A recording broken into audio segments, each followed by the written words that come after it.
The way that a cat is and the beauty that's in a cat, they're like no other animal. And they have a sense of self, and they have a sense of majesty, I guess it is. These are animals who sleep in our beds, who are our best friends, who are always there for us. Why would anyone want to declaw a cat? As a veterinarian, I've worked on 6 continents, but a lot of my patients are actually captive animals. In fact, they're actors.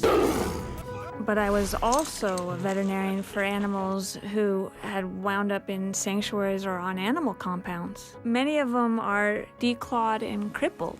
I would ask, why are all these cats declawed? And the answer, because it supposedly makes them safer to work with. This is when I realized that if there were this many big cats declawed and crippled, then there had to be millions of domestic cats who were suffering in the same way. It's not on the forefront of animal cruelty, but it's such an injustice in the fact that it's their doctors doing it to them. It's a lot easier on your kitty when they're young. That would be the equivalent of taking these cigar cutters and slipping my finger through and cutting this whole last bone off.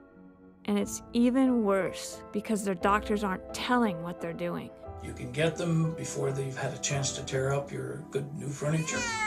And what that tells me is that people are elevating the rights of their sofas and their chairs above the rights of their animals. Martin Luther King said, "Laws can't change the heart, but they can restrain the heartless." And that's when I decided the only way to stop these animals from being declawed is to make it illegal.